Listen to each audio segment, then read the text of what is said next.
Tonight, the great spoken word, a night devoted to languages on the edge. And we've got great poets here tonight to read in languages that are endangered, or in the case of Welsh, have been endangered and have managed to be revived. As a matter of fact, I think we're going to start with a little video presentation. I'm working with this guy down here, David Grubin, on a PBS show called Language Matters. And it's going to bring to the attention of the world the fact that we do have languages that are in trouble. So why don't we run this video and see what's going on in Wales, and then we'll get the live poets up here. Anybody know how relationship goes? In order to save the relationship, we will never see each other again. Thank you.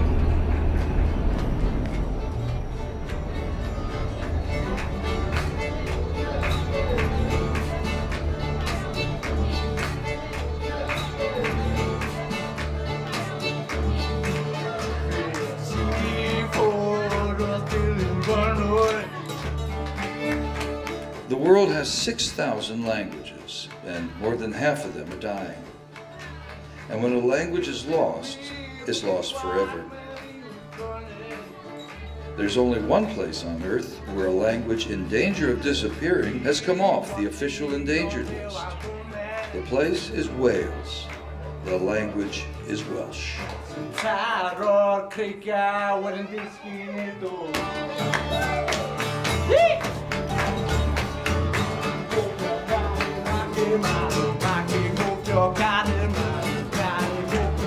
Portador, Carnarvon, Push,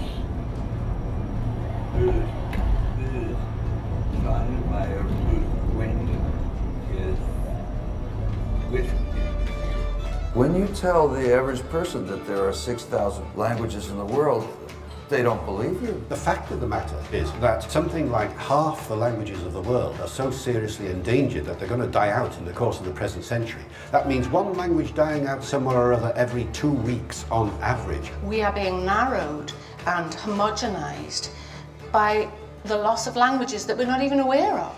Go ask these people here and say, do you know that the plants and the animals of the world are dying out? They'll all say yes. And most of the kids will have done projects on them in school to save the panda or the orchid or whatever it is. Go to these same people and say, do you know the languages of the world are dying out? 1 in 10 might. In Wales, perhaps rather more, because they know about Welsh. Welsh is an ancient language that has endured for centuries in the face of the overwhelming presence of millions and millions of English speakers just across the border. I came to Wales to find out how Welsh has survived. One of the reasons is a festival dating back to the Middle Ages.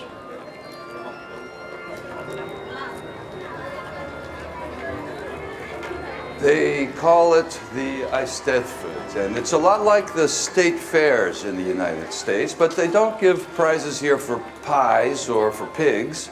The prizes are for poetry. Rwy'n argraff bod chi'n siarad am who's a gangsters, tra go iawn, da chi'n trafod coginio a hamsters. The Welsh language, it's eccentric, it can be very sentimental, it's extreme, it's indulgent. It's a romantic language. You know, it's just romantic, you know, from the heart. The Welsh revel in their language. It's much more than a means of communication. It's central to Welsh identity.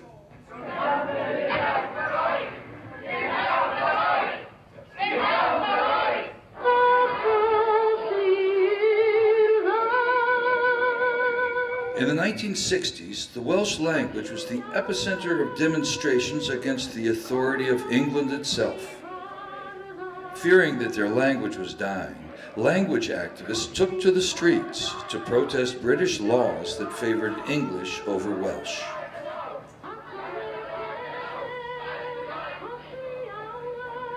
They were taking down English road signs and they dumped them outside the Welsh office, you know, there you go.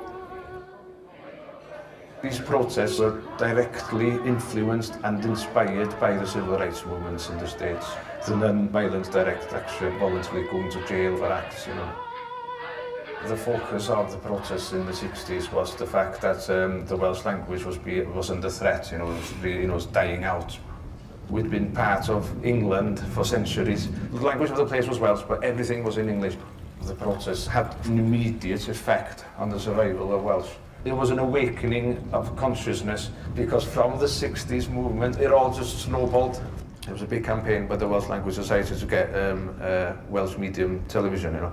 And that is very important because, it made it relevant to young That's people. very smart because you realize that television is the way the communication is being made. Yeah. Same way that now that you can tweet in Gymraeg, you know. Well, Welsh has made it into print, it's made it into radio, made it into television, and now it's made it onto the internet. You know, the blogosphere, or you know what I mean?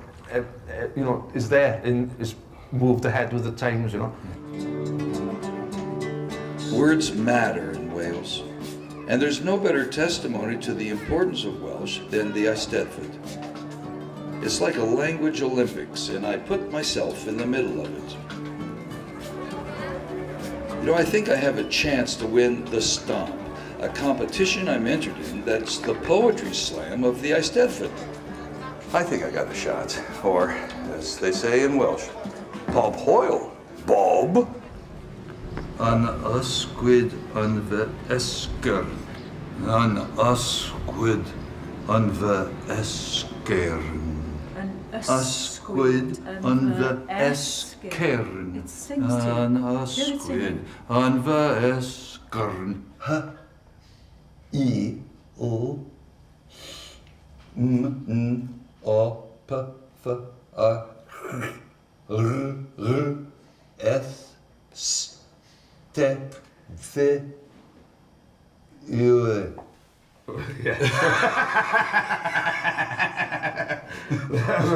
he went over the mountain, he came down the other side.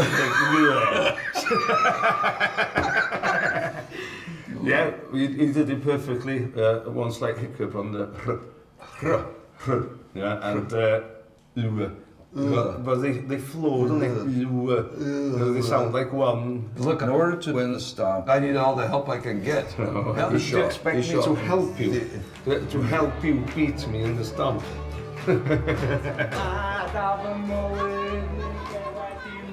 if Welsh is to survive, it will be because of the children. One of the reasons Welsh is no longer endangered today is because children can go to school entirely in Welsh. Mae'n stori ni'n dechrau amser maith yn ôl. Oedd na ddyn rhyfedd yn byw fan hyn, ac oedd e'n briod efo rhywun hen wrach oedd hi. Gwrach o'r enw Ceridwen. Ceridwen dwi? Sut ydych chi? Sut ydych chi'n gwneud wan? Ac oedd ganddyn nhw ddau o blant. Y plentyn hynna, oedd hi'n ferch dlws iawn. Helo, Creirdyw dwi. Haia. Ac oedd gyda nhw blentyn arall hyll a diog a gwneud dim o'r enw Morfran. A beth oedd e'n licio ni? Eblaw pigoi drwy'n wrth gwrs, a just pilio allan a just flicio. Ding! Oedd Ceridwen ddim yn gwybod beth i. I went to an ordinary primary school in an ordinary village where we all spoke Welsh, but the lessons were in English. We had Welsh through the medium of English, but that was just about it. We were educated in English. Some of the teachers there didn't know whether they could speak Welsh until I'd finished school. But today, there is a choice. Kids go to school in Wales in both languages. Some schools specialise in the Welsh language, some are dual language schools, and some are mainly English stream schools. People can choose the language that their child is educated in. How many of your parents speak Welsh? My dad can talk a little bit of Welsh, so she's not good. We just talk English at home. Right, so where did you start learning Welsh? At school. At school here. That's the first time you heard it, probably. Yeah. And how easy was it to learn? Not quite easy. Not quite easy, but now you speak it pretty well? Yeah. Totally well? Yeah. Binderated well? And how about you, in your family, who speaks Welsh? My dad speaks English. My mum speaks English and Welsh, so my mum's helped me to speak Welsh. And did she speak Welsh to you when you were a little kid? No. She not spoke well. English then? Yeah. And so did you also start when you came to school? Yeah. Yeah. Felly, mi gymrodd Cerridwen lot fawr o amser I gael hyd i'r holl beth yna. A dyma'n arllwys nhw mewn I grochan mawr. Ac oedd rhaid iddi gadw'r crochan mawr I ferwi am flwyddyn a diwrnod. Am faint oedd hi'n gyffo berwi'r crochan? Blwyddyn a diwrnod. Chi'n cofio? Pawb I weid e? Blwyddyn a diwrnod. Felly dyma'r tân mawr yn cael ei roi o dan y pair mawr yma. I think storytelling is very important in Wales. It helped our language to survive all these thousands of years. And if I can just take you back to the time when the Welsh had to fight, you'd have these bloodied men coming back from battle, starving, lost their friends. They would all sit down and eat together. There'd be dogs there, there'd be belching, farting, they'd be drinking away, they didn't care.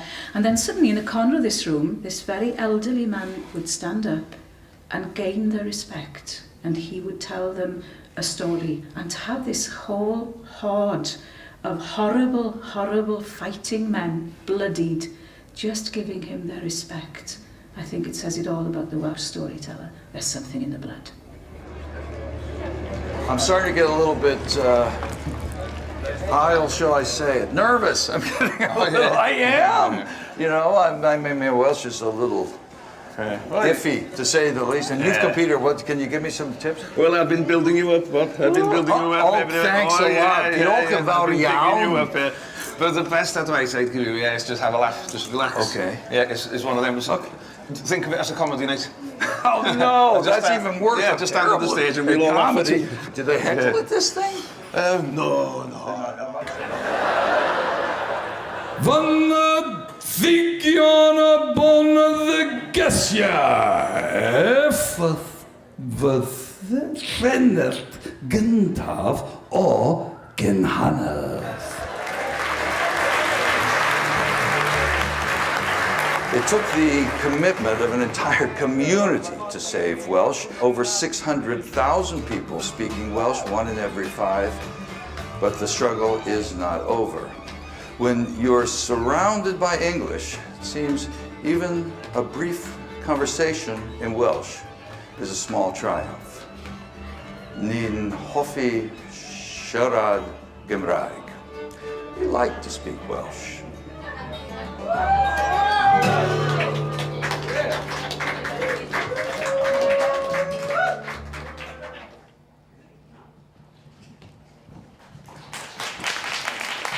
Ladies and gentlemen, the national poet of Wales, Gillian Clark.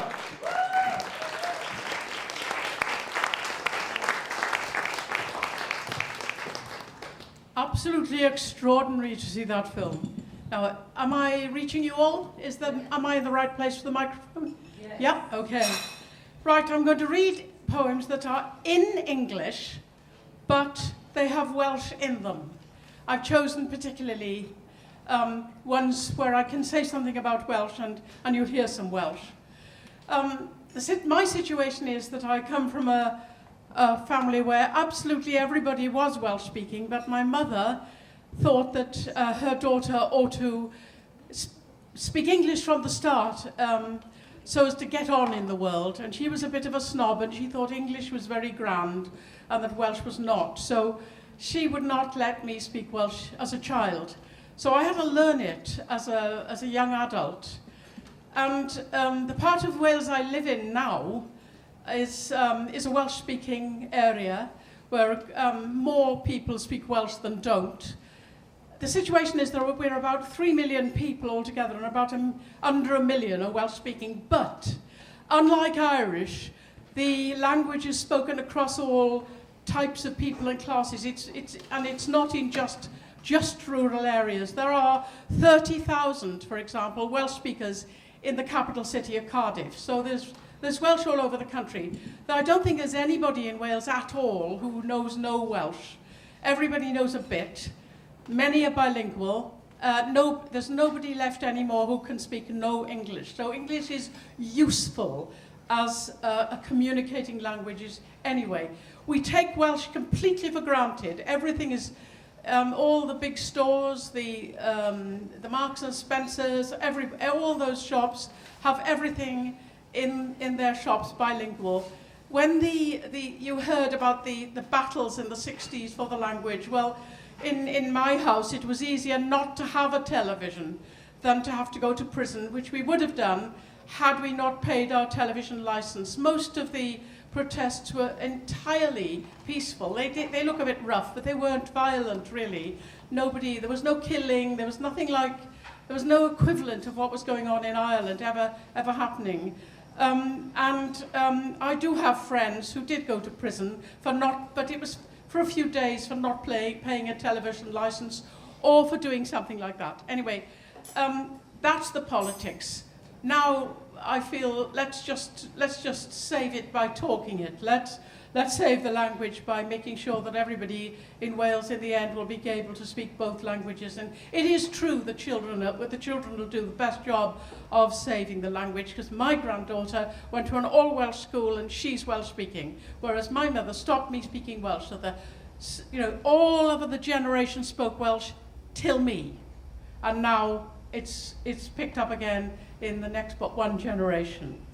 Now, I'm choosing a poem first called First Words. And in this poem, there's a lovely sound, and that's the sh sound.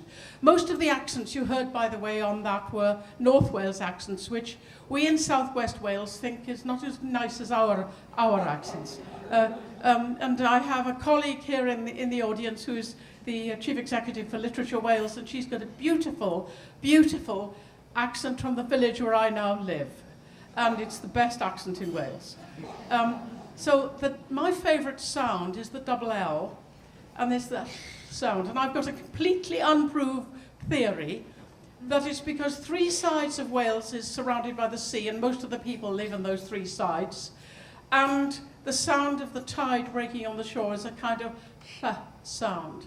Now, my completely ridiculous theory is that this sound developed in the Welsh language, and as far as I know, not in any other language at all, because we're all sea people. I want, the word forest in this poem has got a double F, and it's the name of my grandmother's farm. And you'll hear in this poem the word cariad. Cariad's a beautiful word which means darling, but you can use it to a child, put your shoes on, darling, or as you say in English, we say, hurry up, Cariad, you'll miss the school bus. You see, we use it like that. But it's also a love word, of course. And my favourite other thing in Welsh, a thing that drew me to learn it, apart from feeling that I should, for patriotic reasons, another thing that drew me was a very difficult thing to learn, which is mutations, and that is the beginning of a word changes in certain circumstances. But the perfect example of this is cariad, where it's a casual word that you could use to a strange child running down the road crying. You'd say, cariad, what's the matter? Oh, you've lost your mother. There she is. It's just a simple word like that, like you'd say love to someone maybe. But if you are using it personally to your true love, and you said, my darling, the k becomes ng. And you say, the hariadi. And I think that from a plain word to a word of intimate tenderness, that transition is absolutely beautiful and emotionally forceful, and I love it. Anyway, you just hear cariad here because it was what my grandmother called me. And there's a story in it, which, never mind, a myth that she used to tell me. First words. The alphabet of a house, air, breath, the creak of the stair. Downstairs, the grown-ups hullabaloo or the hush as you fall asleep. You're learning the language, the steel slab of a syllable dropped at the docks, the 2-beat word of the breaksea lightship, the golden sentence of a train crossing the viaduct. Later, at Forest, all the words are new. You are your grandmother's cariad, not darling. Tide and current are llanw, lli. The waves repeat their ell on sand. Over the sea, the starlings come in paragraphs. She tells you a tale of a girl and a bird, reading it off the tide in lines of longhand that scatter to bits on the shore. The sea turns its pages, speaking in tongues. The stories are yours, and you are the story. And before you know it, you'll know what comes from air and breath, and off the pages all you'll want, like the sea's jewels in your hand, and the soft mutations of sea washing on sand. And I'm using the word mutations there to suggest, I picked it up from a language description to describe the sound of the sea. My father tried to sabotage my mother's wish to stop me learning Welsh. My father was an engineer for the BBC, and he used to take me off with him sometimes in the car. And when he was arranging some outside broadcast for the BBC, and we would speak some Welsh in the car that my mother didn't know about. And this poem is called Glas, which means blue, means the, dorlan. That's the kingfisher. It's one of the words for a kingfisher. There are many words for kingfisher. Glas a dorlan. So he said, let's begin by naming the creatures. Once in the Brecon Beacons we stopped for a picnic where the river roared headstrong down the mountain. A sudden electric blue, a shot through the heart. What was that? A bird diving faster than gravity into the pool and up with a fish in its beak. He spoke its name, doused in the shout of the falls. Fisher bird, king of the water, Piodyn y dŵr, Glas a dorlan, blue by the riverbank. Dŵr means water. It's a lovely word for water. Everybody in Wales knows the word for water because it's used to be on the side of the waterboard vans. I'll now move to a completely different kind of poem in a way, but it's not different. Because I believe that if we want to save the planet and its biodiversity, we need to do this not only for creatures and plants, we need to do it also for languages. It's all part of the same gloriously variant earth. And this poem, which is the first poem in the last book I wrote, which is called Ice, the poem is called Polar, because when I was a child, on our living room floor, we had a terrible object, which I adored when I was a little girl. It was a polar bear skin rug, which my father bought in a junk shop. And I think that it's the starting poem in this book, and the whole book really is about we've got to save everything, not just the material world, not just the ice cap, but languages and cultures. So I don't usually say this, but because of the nature of this conference, I'm stating it. But really, I prefer the whole book to suddenly hit someone. I want them to think, oh yes, it's not only about the planet, it's about more than that. Anyway, polar, snowlight and sunlight, the lake glacial, too bright to open my eyes in the dazzle and doze of a January afternoon. It's long ago, and the house naps in the plush silence of a house asleep like absence. I'm dreaming on the white bear's shoulder, paddling the slow hours, my fingers in his fur. His eyes are glass, each hair a needle of light. He's pegged by his claws to the floor like a shirt on the line. He is a soul, he is what death is. He is transparency, a loosening flow on the sea. But I want him alive. I want him fierce with belly and breath and growl and beating heart. I want him dangerous. I want to follow him over the snows between the immaculate earth and now, between the silence and the shot that rang over the ice at the top of the globe, when the map of the earth was something we knew by heart. And they had not shot the bear, had not loosed the ice, had not.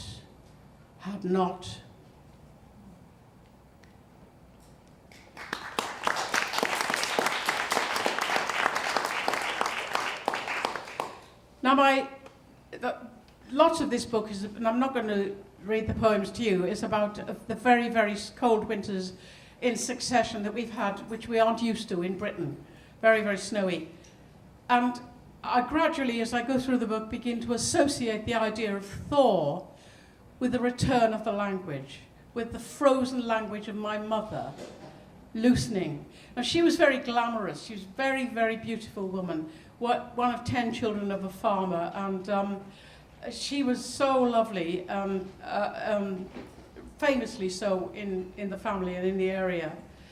So she would sit on the beach in a bathing costume, but she never went in the sea because it might mess her hair up. But I just think of her, I imagine her swimming. When the frozen river, now I'd never seen a frozen river in Britain before, but the river froze in Cardiff. And when it thawed, it made me think of language and my mother. Thaw.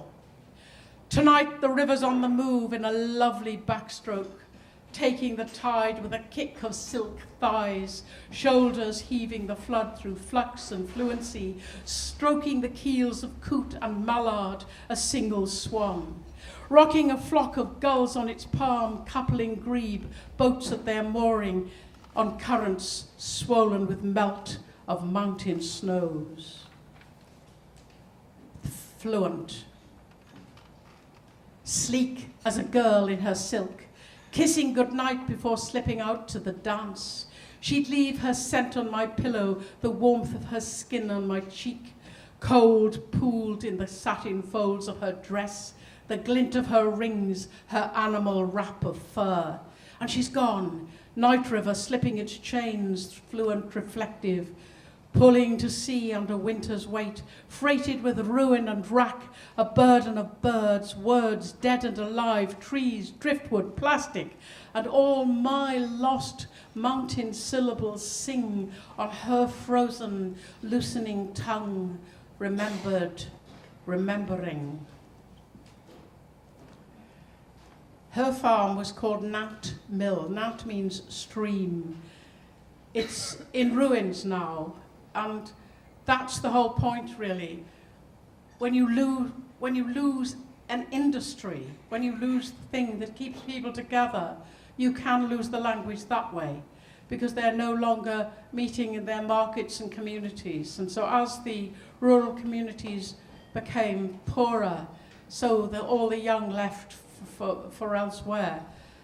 And it happened to my mother. She went off to England to be a nurse.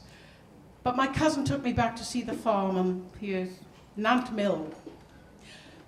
As if her broken words were scattered stones, each course of the house unmade, like a thought unspoken. As if the walls, ruined in rampant sycamore, were a language lost to a mumble of elder and bramble. Her story erased by too much silence. As if she stood beside me, checking the place against the photograph, the field gate at the bend where the lane disappears, the cornerstone of the door here where they stood stilled on the threshold in a new century before the wars. As if the gaff in the wall over the river still held the butter churn, its paddle turning where the current is slow with a secret dark, and out with a shining song across the ford, where the horses' hooves once scattered water like sparks, as if she left home one day, no turning back and nothing to say, as if she might whisper again the words for water, horse, mill, stream, dŵr, ceffyl, melyn, nant, in the tongue the clywedog has always sung. And finally, I was asked to write a poem. Lots of people were asked to write a poem for something that was happening, in which various kinds of couples renewed their vows. So, married, gay, civil partnership, living together. If there was poets were asked to write a poem about vows. And my instructions from the person who commissioned them, who was actually the poet laureate of Britain, Carol Ann Duffy, she said, "Gillian, I want a lot of Welsh in yours." So I obeyed. So what I've done, I've called the poem Gwell, Gwaith, for better, for worse. And the first line of each verse here is the first line of the wedding vows in the Book of Common Prayer. So, Ar fod rwy hon i'r priodaf is the first one. I mean, the first one is, with this ring I thee wed, and the second one, with my body I thee worship, and the last one, with all my worldly goods I thee endow. And I'd just like to tell you that the word cariad is coming up again. And I live in the county of Ceredigion in central West Wales, and a special magic which is often used in Welsh poetry happens with, if you put Ceredigion and cariad together, you get 3 consonants in a row in the same sequence, following each other in 2 words, and that's called Cynhanedd. It's a special, ancient, back to the 6th century tradition of that happens in Welsh language poetry. So I did it sort of in this poem, which is basically in English. And I got married in Welsh. I've been married twice. My second marriage, which I've been married for a very long time to my husband. He is an architect, which you need to know for something that happens in the 3rd verse. And we got married in Welsh. Gwell, Gwaith.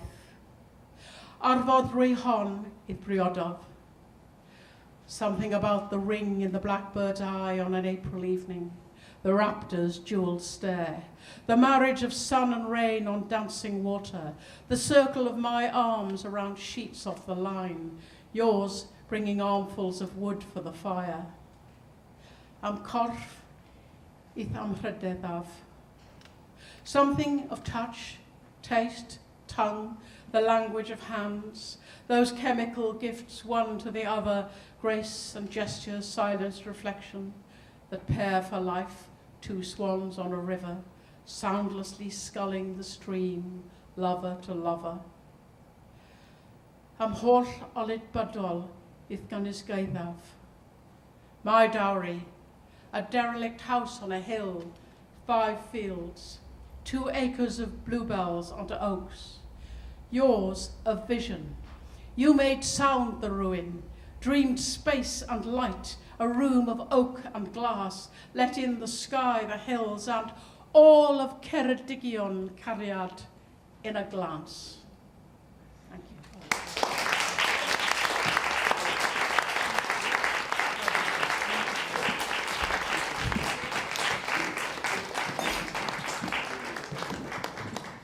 We're going to settle in just for a little bit of talking here. Yeah, we need that.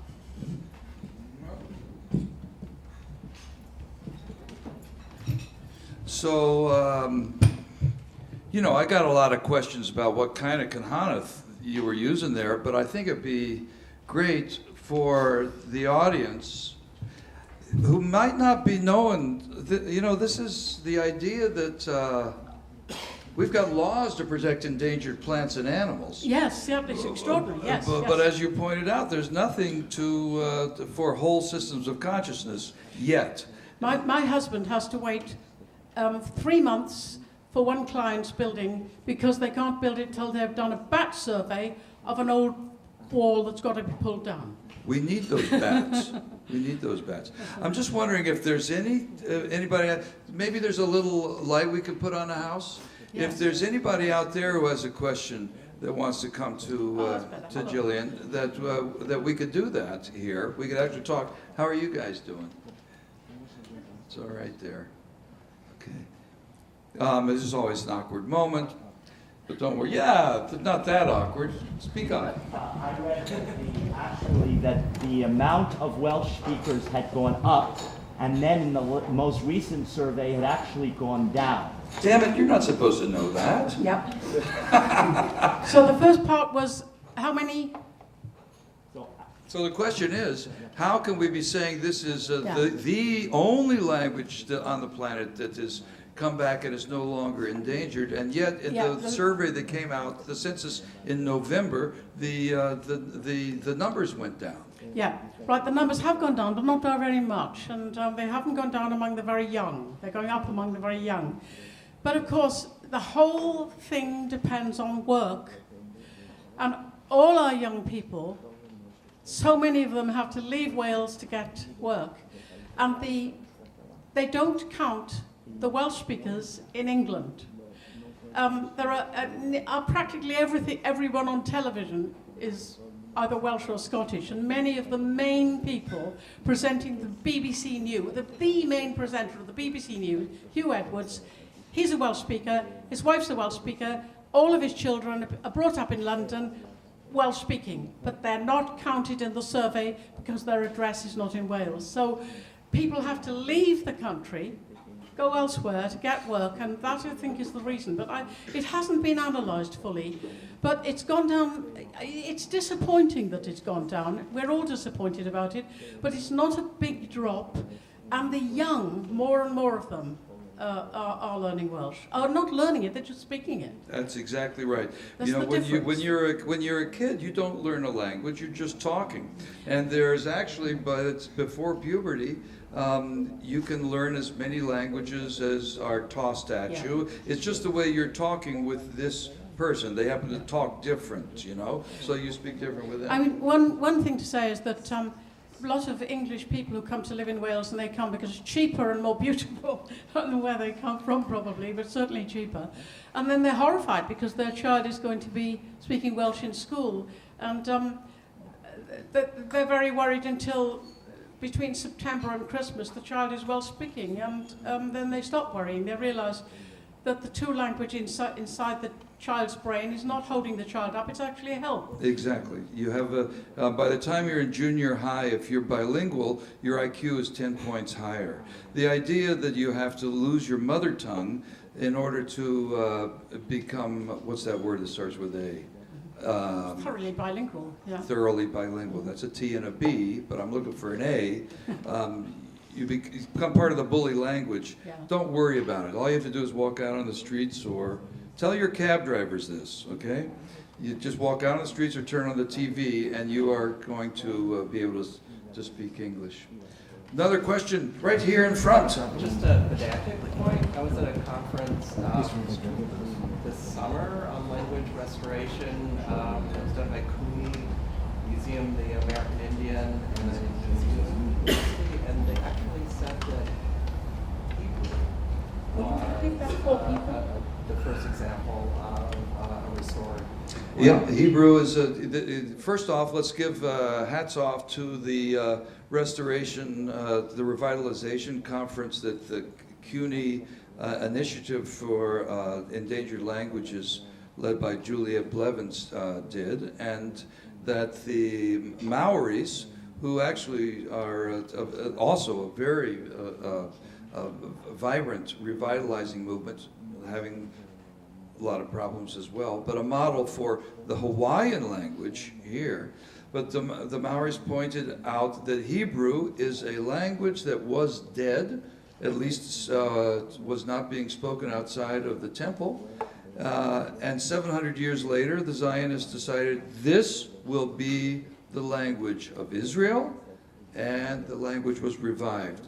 A committee got 700 years of vocabulary, and actually Wales stole the idea of what is called the Ulpan, to teach intensively, to teach people to speak Hebrew, and Wales stole that idea, and you kind of become totally immersed in Welsh for I don't know, 2 or 3 weeks, 4 weeks, and there's no English at all, and that's a very, very effective way the of getting language things going. nests, as the Maoris used, which they thought they just stole from the Welsh and then the Hawaiian stole from the Maoris is actually just, if you start language... That's for adults, the old pen is for adults. I see, not that's for children. adults.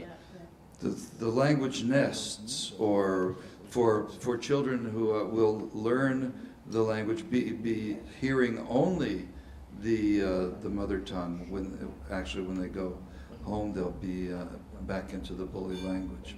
But yeah, of course, what's not spoken about is the fact that Yiddish and Ladino, the two spoken languages, Jewish languages, are now endangered because Hebrew is becoming predominant. It's a complicated but wonderful story. Dr. David Gruben is in the house. Yes, so Welsh, the only language to come off the endangered list. Why? Why has Wales been successful when other places have not been able to be successful? I think it was the passion of the young. It became the cause for the young. I think shall we compare it with Gaelic, Irish Gaelic?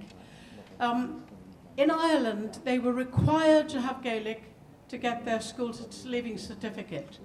Nothing puts a kid off a language more than saying you've got to learn this language.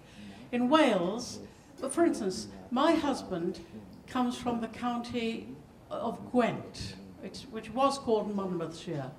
And that was the only county in Wales, which for historic reasons, which I won't go into,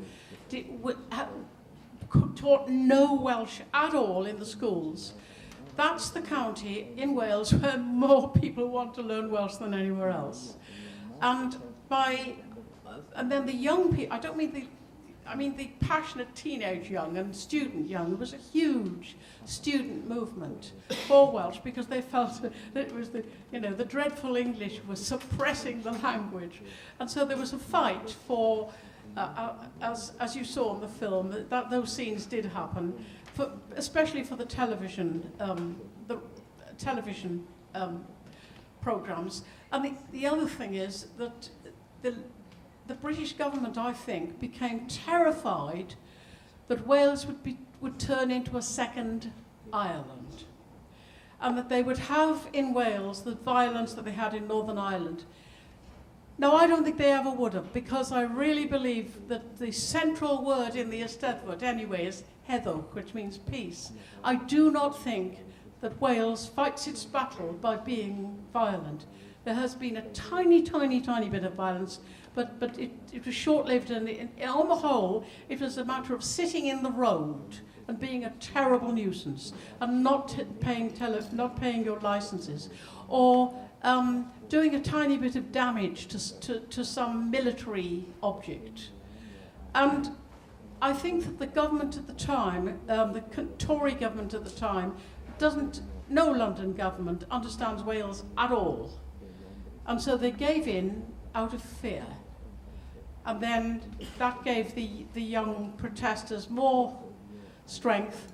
And then the law meant that all government-run organisations had to translate everything into Welsh. So all the railway stations, British Rail as it was, British Telecom as and all of the things which were government-run.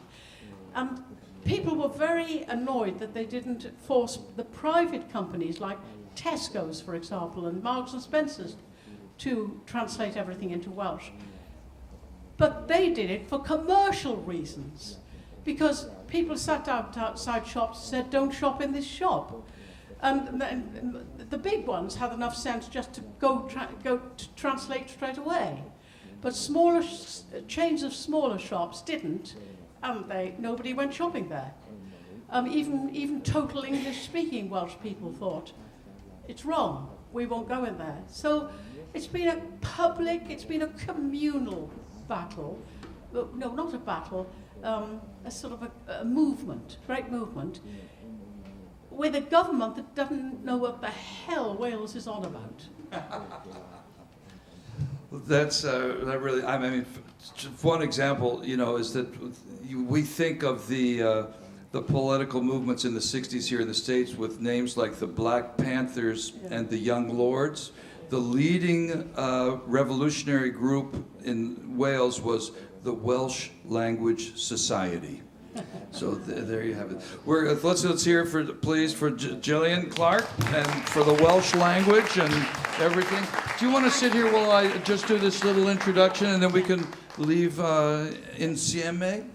Okay, because Natalio Hernandez is coming up here with his translator Daniel Schur, and you know that Mexico has, as we know, has plenty of problems, but one of the places where they're leading the world is in acknowledging as official the indigenous languages of Mexico. And one of the prime movers in this is our next poet, who created Asociación de los Escritores en Lenguas Indígenas, the Indigenous Language Writers Group, as well as the Casa de los Escritores en Lenguas Indígenas.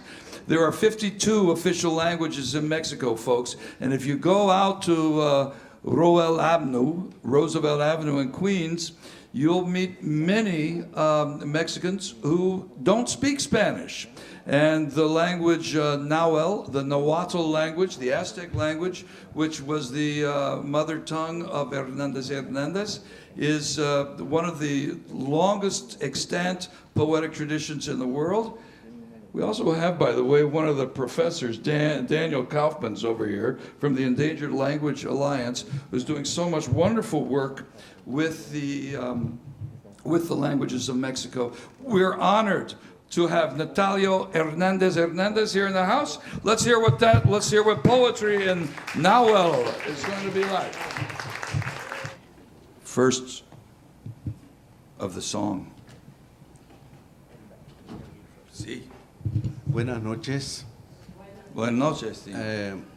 La lengua náhuatl es la lengua más hablada en México después del español. Good evening. The Nahuatl language is the most commonly spoken language in Mexico after Spanish.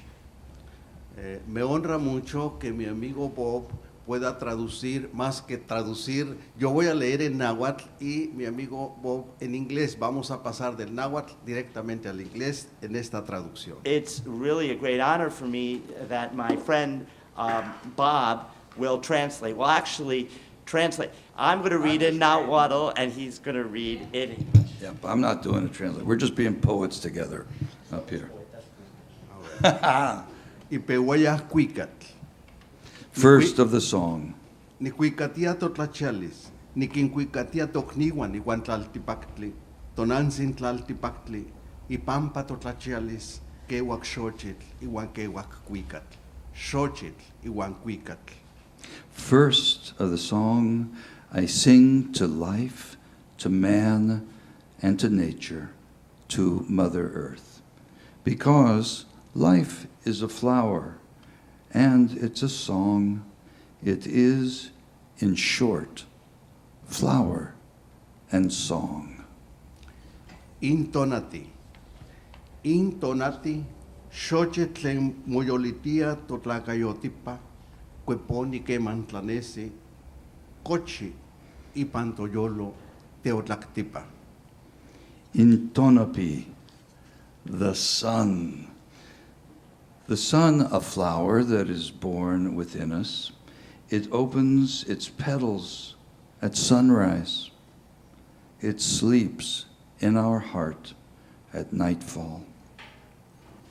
Metzli cuicatl. Tehuatzin, metzli tosihuacoltzin, amushinechkawa manimiki. Nindeki nikitas mawistik tlawili tlen moixnextia motlacayotipa. Ninneki nimoyolchikawas tlen ikamalhuili monemilis.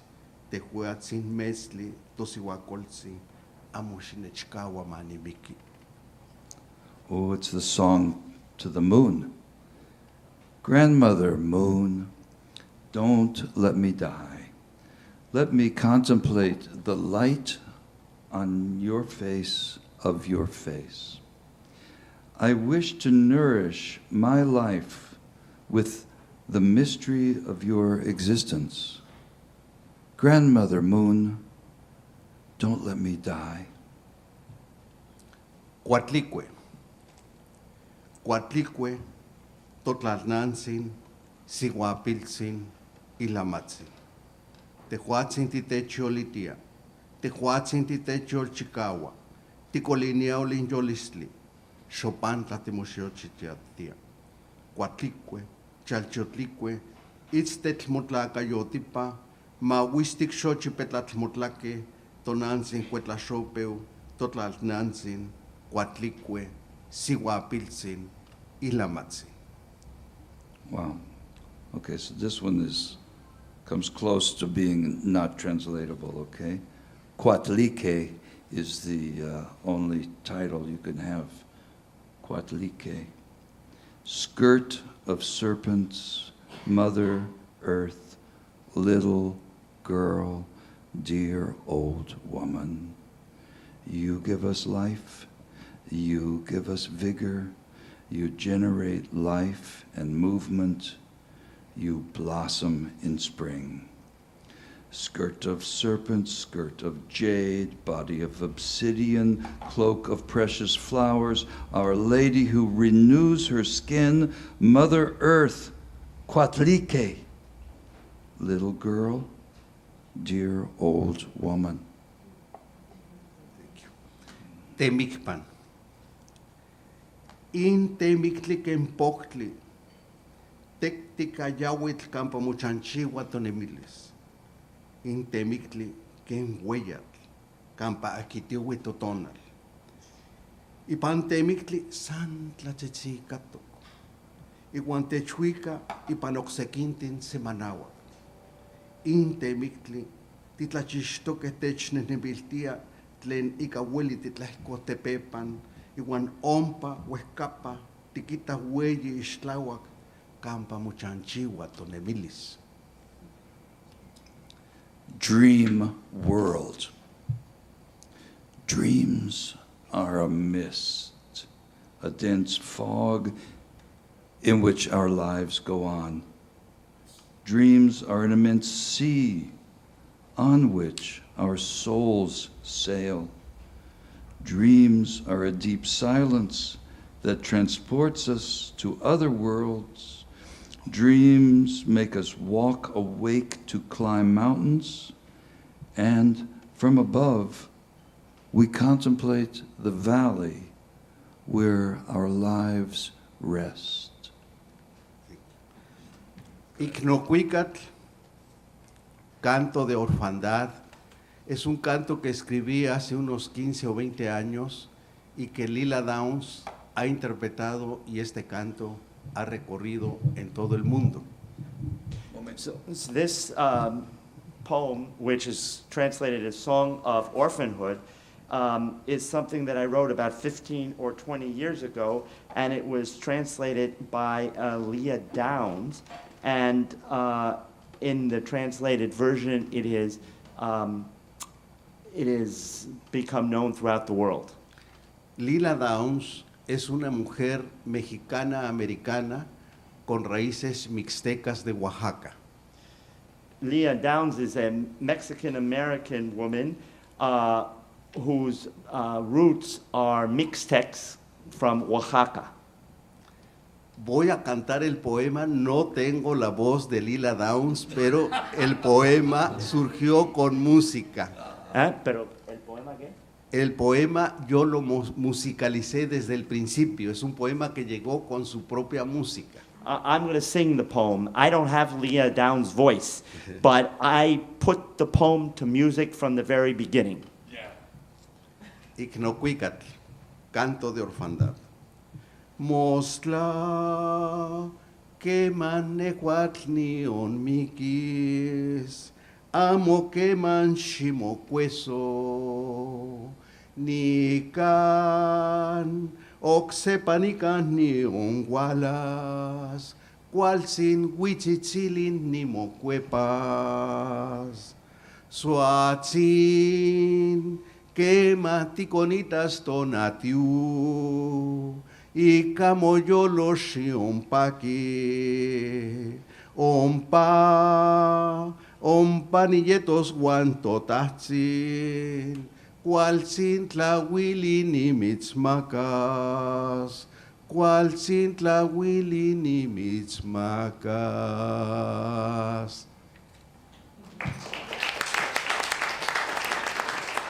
Bob no lo va a cantar, pero No, lo va a leer.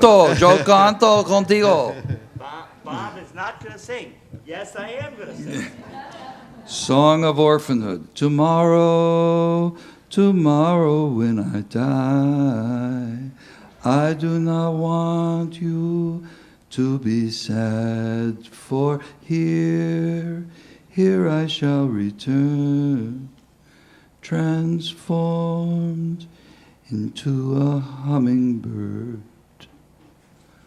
Woman, when you look toward the sun, smile with joy, for there I shall be with our Father.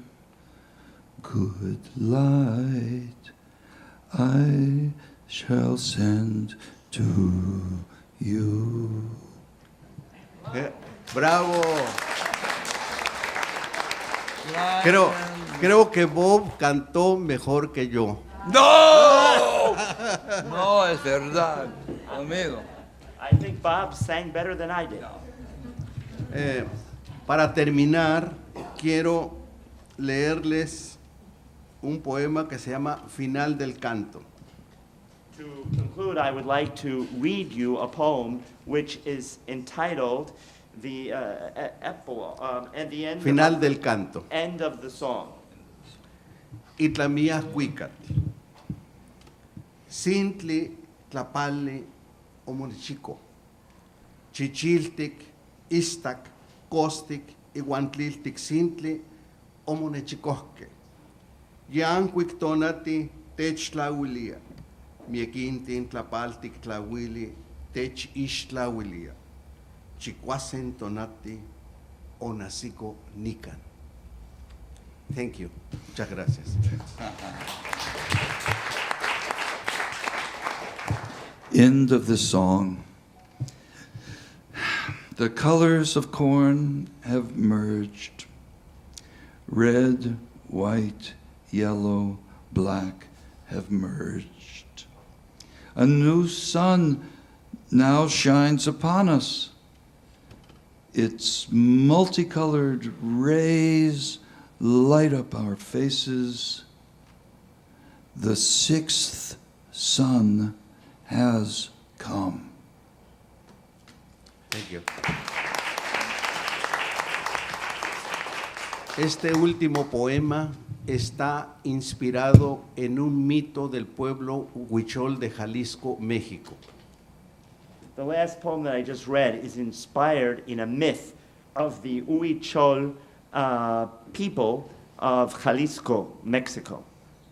El pueblo huichol dijo desde hace muchos años que algún día los colores del maíz se iban a juntar. They've been saying for many years that one day the colors of corn would be fused. Porque ellos dijeron que los colores del maíz se reflejan en los colores de la humanidad, en los colores de las personas, de los hombres y de las mujeres. Because they said that the color of corn is reflected in the color of humanity, in the color of people, in the color of men and the color of women.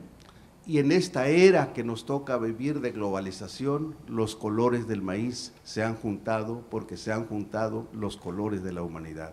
Tlaxcamati, thank you very much. And in this era of globalization, which it has befallen us to live and to experience, the colors of the corn have joined, have been fused the same way as the colors of people and the colors of humanity have merged. Thank you. Thank you.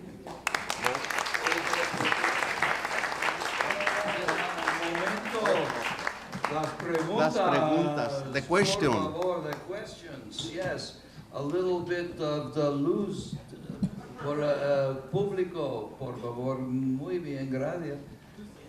Okay, there's some questions now from us to our honored guest. There's one right there. Look at this guy. Hi, Michael. Hey, Bob. So the language was Mayan, is that correct? No, Aztec, Nahuatl. Oops, I'm sorry.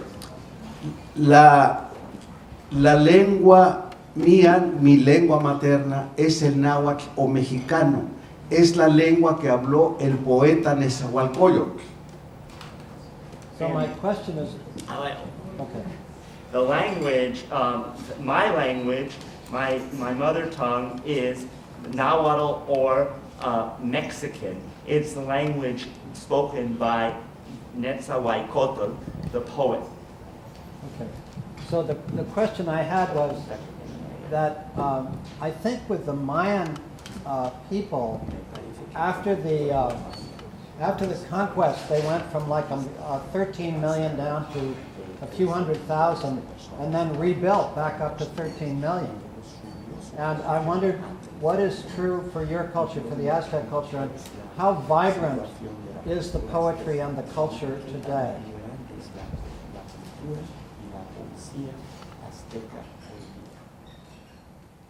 La lengua náhuatl es el sustrato cultural y lingüístico de México.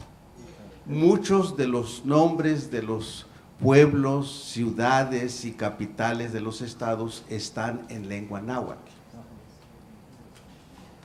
Nahuatl is the language. The Nahuatl language is the cultural substrate of Mexico. Many of the names of cities and capitals in Mexico are in Nahuatl. Después del español, en México, que es la lengua predominante, sigue el náhuatl. Las estadísticas que dicen que son 2.5 millones. La realidad es que yo creo hoy en día que hay gente que habla esta lengua por lo menos 5 millones. It is the second language, the second most widely spoken language after Spanish, which everyone speaks. The statistics say that 2.5 million people speak it. I think it's much higher. I think 5 million people speak it. And Wow. Is the culture vibrant? Y la cultura está vibrante, está floreciendo. La lengua náhuatl y todas las lenguas de México, las lenguas nativas originarias de México, fueron, ¿cómo diría yo? Fueron oprimidas por el español desde hace 500 años. Y sobre todo en el siglo pasado, el sistema educativo prohibió que estas lenguas se hablaran en la escuela. The Nahuatl language, as a matter of fact, all the native languages of Mexico were, how could I put this? They were oppressed by Spanish over the course of the last 500 years, especially in the last century when the educational system prohibited the use of these languages in the school system. Actualmente hay un renacimiento que se origina en la última década del siglo XX. Right now, there's a renaissance which started in the last decade of the 20th century. De manera que hoy en día los escritores en las lenguas originarias de México estamos planteando una literatura mexicana multilingüe. So much so that today, those of us who write in Mexico's original languages are considering the possibility of creating a multilingual literature. Wow. Could we have some brava? Magic, please. Magic, audience. Well, guess what? I've just been informed. I know they want 1 million questions, but we've got 20 minutos solamente. We've only got 20 minutes till they're kicking us out, and we've still got me and Joy Harjo to go. So I just want the organizers here to see how much interest there is in what's going on, and afterwards, maybe we can all go to another bar if they're kicking us out of this bar and continue our conversations. But how about some gratitude, please, for learning? Hey!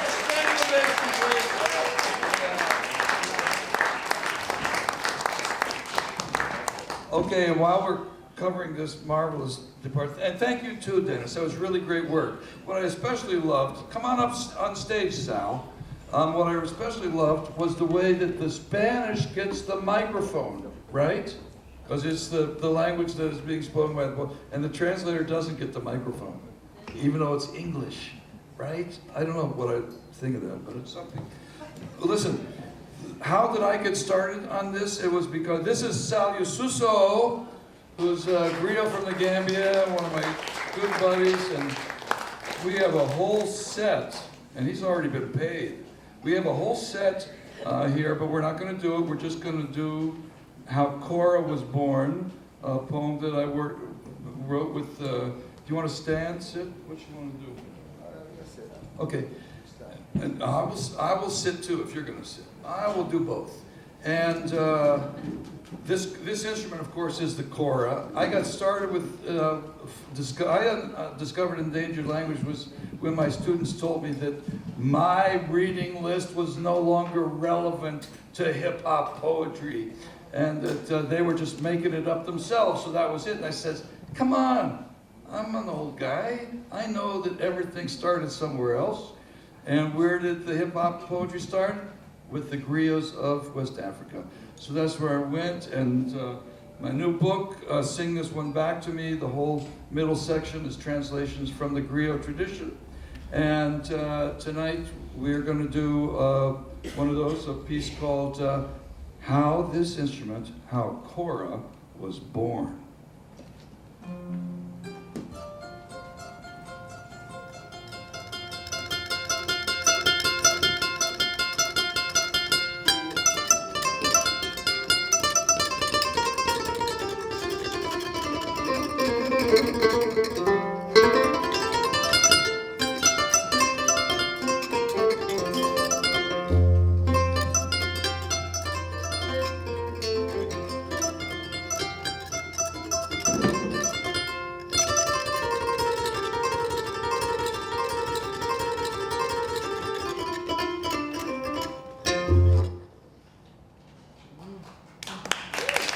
Thank you.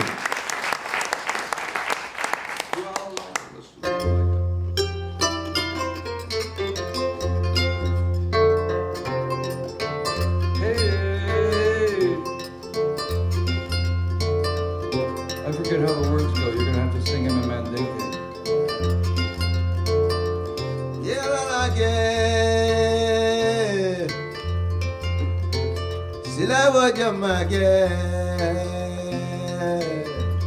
This is a poem called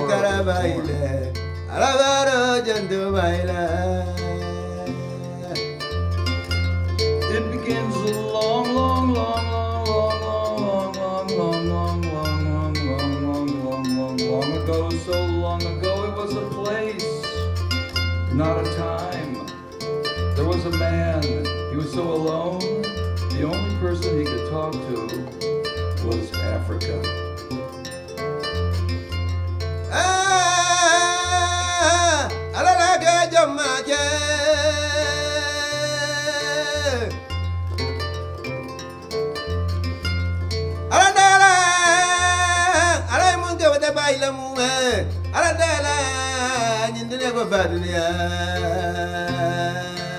Luckily, there was a tree nearby.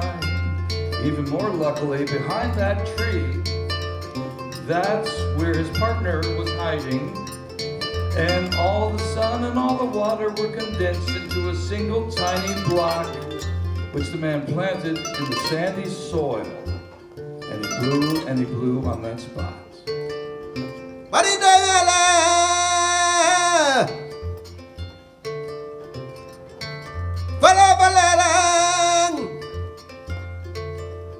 Mandi Jalilwa Kubejul Bezabella Dunia Mandi Jalia, Jalia, Jalia. Oh, it's making up poems that make the story. So the man was blowing on that spot. And each time he blew, we thought he heard something. And what he was hearing was, of course, his partner singing. But the man didn't even know what singing was, because he could only talk. He couldn't sing yet.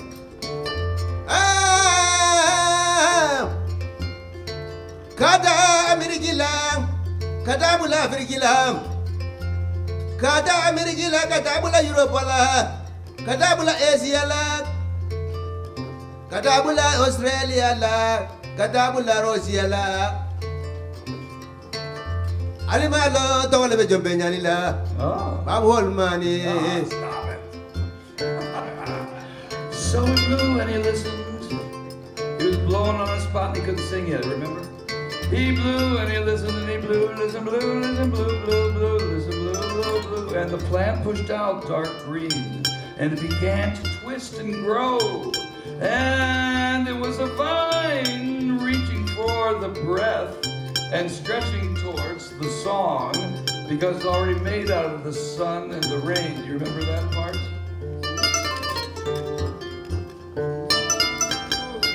What was at the end of that vine?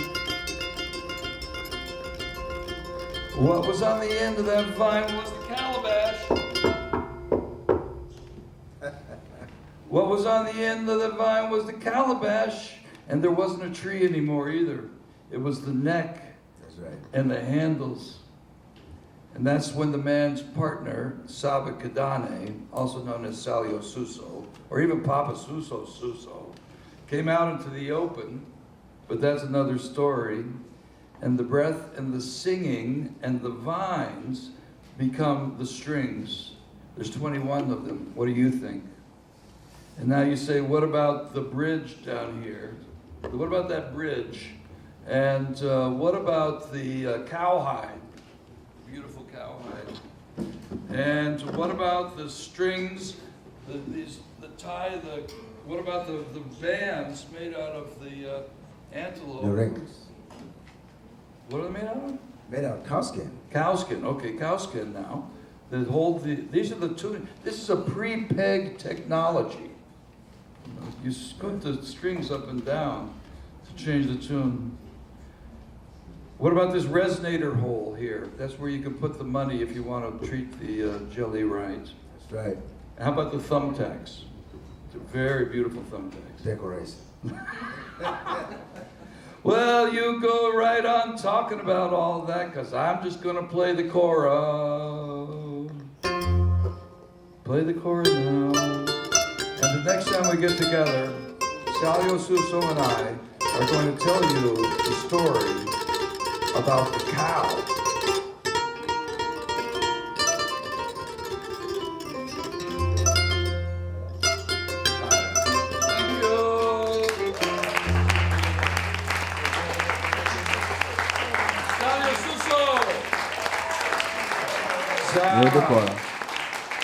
Thank you. So while Sal is unplugging his DI, his direct input, I get to introduce Joy Harjo, who's, I guess needs no introduction, but, with the Muskogee, she is a leader of that language.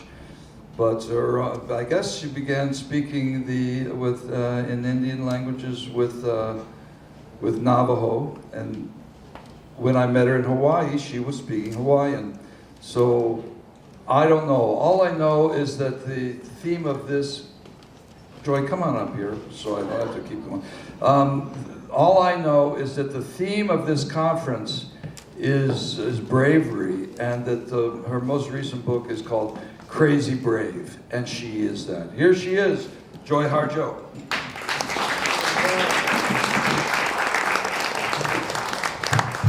I didn't grow up speaking Muskogee. I heard the language, but I didn't speak it. And like so many of us, we were taught English so that we would get by well in this world.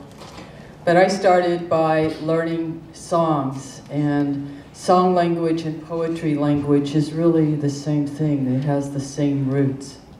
And this is the first piece I wrote. It's a prayer in Muskogee.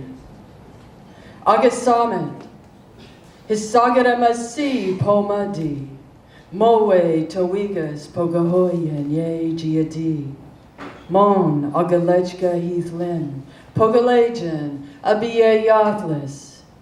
With praise to the breath maker, by whose grace we arrive here, and by whose grace we leave. But I started, the first language I learned English, and then I left to go to Indian boarding school. I left Oklahoma, the Muskogee Nation, which is in Oklahoma, in the late 60s to attend the Institute of American Indian Arts, and then later went to the University of New Mexico. And I began taking Navajo. I was hanging around with a lot of Navajo students. And it was at the time I was taking Navajo that I started learning to write poetry. And so somehow for me, poetry and the Navajo language, and my poetry in English, and even Muskogee is influenced by Navajo. And I wanted to read this poem in Navajo and in English by Sherwin Bitsui, a young Navajo poet, wonderful poet who I've mentored, several people have mentored, but he's wonderful. And what's interesting is we were talking about, because you write poetry in the language and it's different and it shifts the language and it starts changing the language. And he was going through that too when he was writing this poem called Earth, or Nahazin. And I went through the same thing with the poem. I will close with Morning Song, because you're not doing the ordinary track of language, you're shifting it with the poetry. The poetry changes the language, it ups it and shifts it in very wonderful ways. Nahazin. Ama ya nitzkazi, alse agadid ash ado, hajogo it ashdo, ta'a adagosh yaldelti ahithwini o nihithne, ado nihigi deji igo ahutid, iya ha'ithka, ta'a oth stobit do ya'at eda, abini biwo naniniga, jigo lejbe, hahafkadi do deniigi, biki bindin fle ta'at so, to alch jigo niths oits ado ko hedejka. Mother thought, first we will run, then we will walk. She asked, do we ramble when we speak in language, in tongues? Her lack of supervision made this happen. The dusk, the dawn, everything in between, a mistake. The morning, her aching tooth, the shovel dulled in daylight, all digging fire from shallowing rivers. And then Morning Song. This was a song I wrote while in an airport, in the Albuquerque airport, watching the dawn, the sun, which is at the center of our world. It's our star, and it deserves to be addressed and spoken to. And this is in Muskogee. Hatayagi gana mahalajas, agalechka hirogalet, hatayagi de lejet achangas, hiklasat herahojet obavangav lavan wijalisha kamdugos, Jepin godly goes. The red dawn now is rearranging the earth. Thought by thought, beauty by beauty, each sunrise a link in the ladder. Thought by thought, beauty by beauty, the ladder, the backbone of shimmering deity. Thought by thought, beauty by beauty, child stirring in the web of your mother. Don't be afraid. Old man turning to walk through the door. Don't be afraid. Hatayagi igana mahalajas, ajalanska eraholet. Thank you.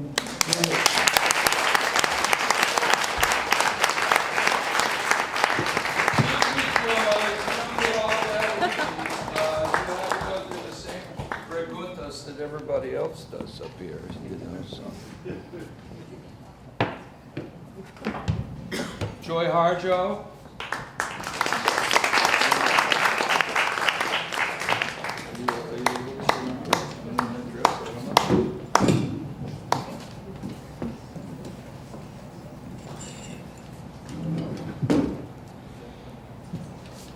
Wow. Okay. You got a nice smile. Do you want to ask anything of Joy about that? I need to do some more processing. More processing. Me too.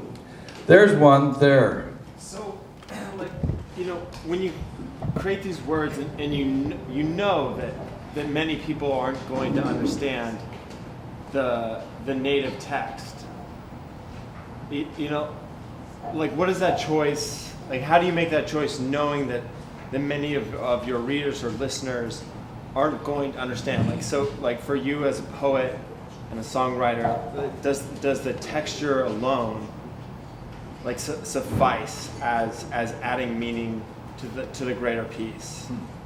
Well, there are many audiences too. I mean, I think the languages are living beings. And I've just started, I'm relatively new at learning the language, though in my family, it's the ancestor language, so it's very present and it's very living. So I feel like by learning it and speaking it and you know, I give it life, but it also gives me life. And one of my audiences, the crucial audience is, you know, I have learned the little that I've learned, and I try to listen, and is that there's so much buried in there. Some, you know, what I don't even know, but there's just so much buried. So it's really crucial and important, I believe, because to be a Muskogee person, that's the encyclopedia. You know, that's the encyclopedia. And yes, there's a lot of my audience that don't understand, but then if I mix it, if I'm sing or speak in Muskogee and English, then it serves, you know, it serves both. For most Native people, English is the trade language. And it's an excellent language, it's useful, we can make poetry out of it, and we can even make poetry with Muskogean sensibility out of it, and it allows all of us to, you know, like Spanish is another trade language. It allows us to, or French or others, but it allows us to speak with each other. But there's, you know, a language is, in it are the trees, and in the language are our relationship to the plants, and the language are the relationship to, so, you know, it's a different realm. It's almost like going into a different realm of meaning, a whole different realm of meaning. So then when it's done in English, the English can carry some of that. And maybe it grows English in some ways that English doesn't even understand yet. Oh, that's a great answer. And that was a great question, too. And I want to say it's a brave question and a great question, you know, because we're so tied into what does it mean, as if you're ever going to know exactly what it means, right? And that's what language does. You communicate with it, and you try to get as precise as possible. But, you know, that's not all that language does, you know? Language is who you are. Language is your identity. And when you give yourself up and hear joy in Muskogee, or when you hear Welsh, or when you hear Nahuatl, you're experiencing that, you're experiencing it, you're understanding it, but you're not understanding it in that way that we think of understanding, you know? Now the people here who speak those languages all of a sudden are getting up because they get it, you know? At times like this, I think of the great book Push by Sapphire, and how precious in there is writing what she hears. And, you know, she's doing the phonetic writing as a way to learn how to read at the age of 12. And a lot of critics said, how come they put that in there? Because I don't understand it. And you say, well, damn it, what do you think this is all about? Precious does, this is how she learns to read. Why don't you learn how to read? We all got to learn how to read with our ears, you know? To try the Dominican writer, what's his name? Diaz. Try Juno's book, you know, and you'll see, my God, it's not Espanol, it's Dayar. It's the Dominican Republic speak slang that he puts in there, and yet when you read it, you get it. Why is that? And if you don't get it, then you go someplace where you can get it. So language opens up in these ways. And you're sounding really good. There. It's coming along. It's coming along. Yeah. Yeah, it's coming along.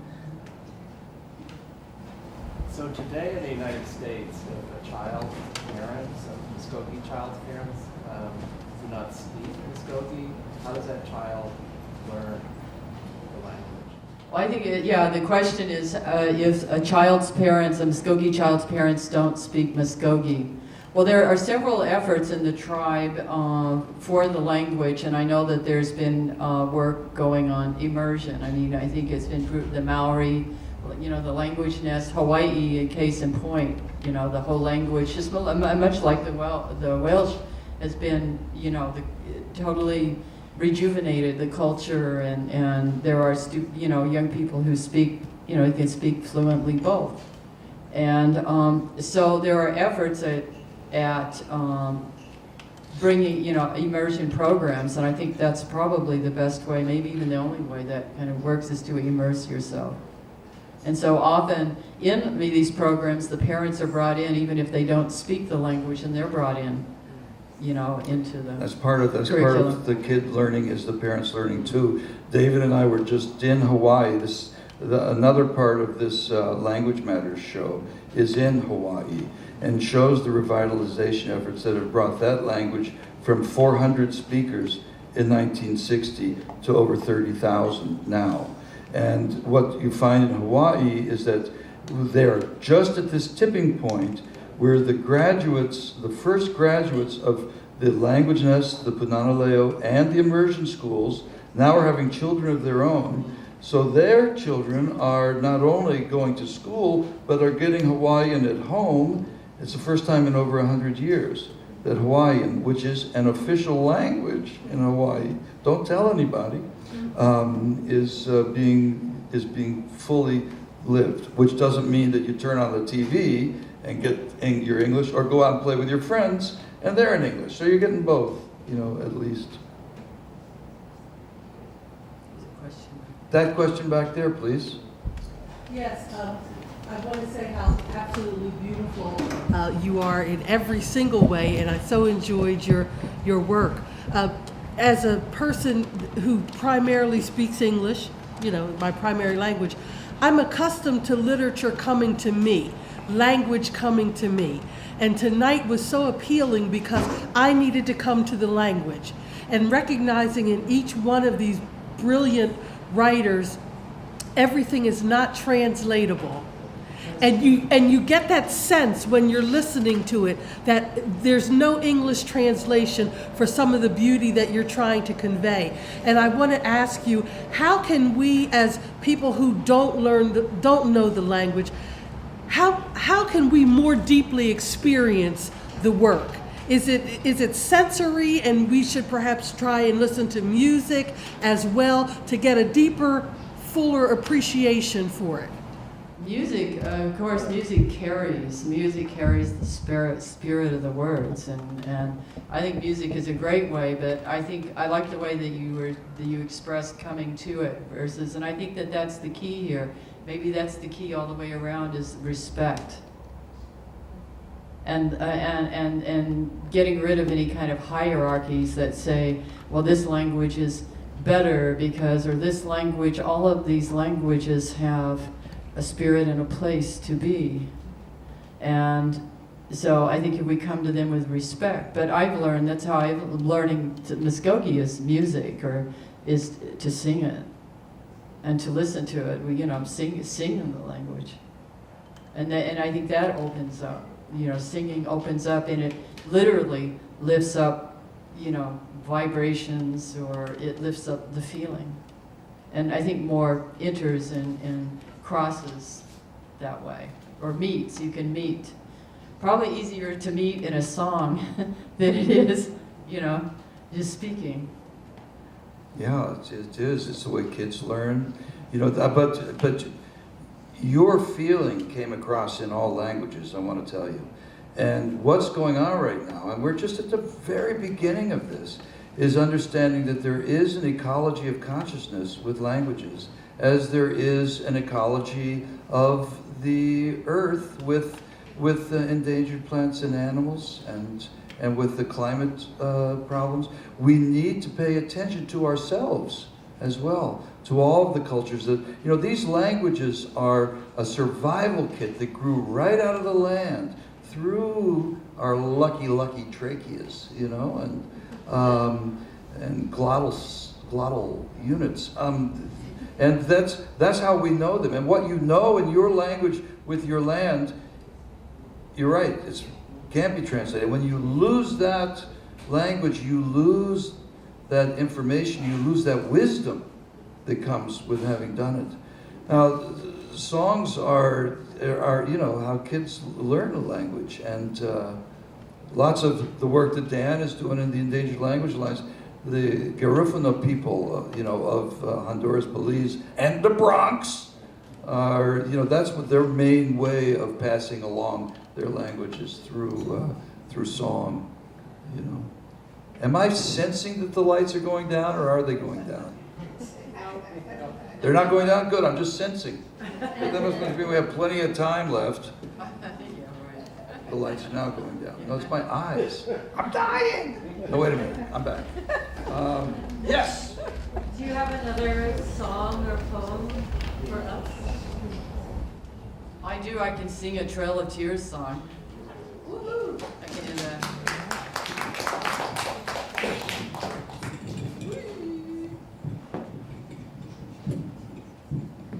Yeah, this song came across on the Trail of Tears. Our people were walked from illegally, forced by the United States government in the early 1800s from our homelands in Alabama, Georgia, the Southeast into Oklahoma. And my understanding, or the story I was told about this song, is that there were, it was a long journey, it was difficult, your heart is broken, and when you're ripped from the land, our languages are rooted in the land, our stories with those plants and with the places there. And when you're uprooted, it's difficult to survive and to keep going. So they said, the story goes, they put one woman near the front of the people and one near the back because they would help keep the people strong because they had strong spirits. And so when either faltered, they would sing this song to hold them up. Chihoto Chazare Gina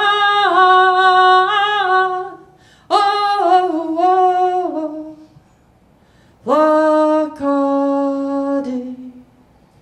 Momais Komet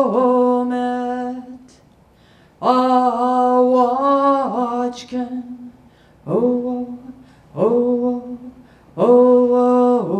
Pe Yagatlis Holwen. Do not get tired, don't be discouraged, be determined to all come in. We will go to the highest place. We will go